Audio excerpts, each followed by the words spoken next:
السلام علیکم ورحمۃ اللہ وبرکاتہ۔ کیا قربانی کے گوشت کے 3 حصے کرنا ضروری ہے؟ اگر آپ نے 3 حصے نہ کیے تو کیا آپ گناہگار ہوں گے، یا 3 حصے کرنا ضروری نہیں ہے؟ کیا مسئلہ ہے اس سلسلے میں؟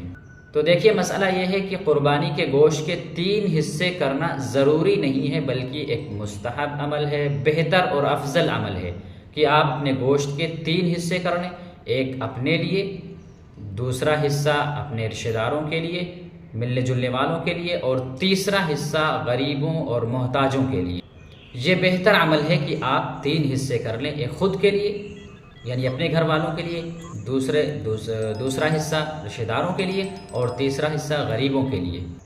لیکن اگر آپ کو پورے گوشت کی ضرورت ہے تو پھر آپ پورا گوشت بھی رکھ سکتے ہیں، آپ کے لیے جائز ہے۔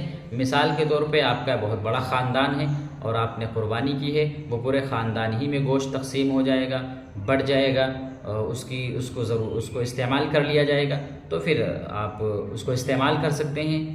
یا آپ نے کوئی پروگرام ہے آپ کے یہاں، یا آپ کے یہاں شادی ہے، ولیمہ وغیرہ ہے، تو آپ پورا گوشت بھی استعمال کر سکتے ہیں، اور 3 حصے کرنا افضل اور مستحب ہے۔ جیسی آپ کو ضرورت ہو اس اعتبار سے آپ گوشت کو استعمال کر سکتے ہیں۔ السلام علیکم ورحمۃ اللہ وبرکاتہ۔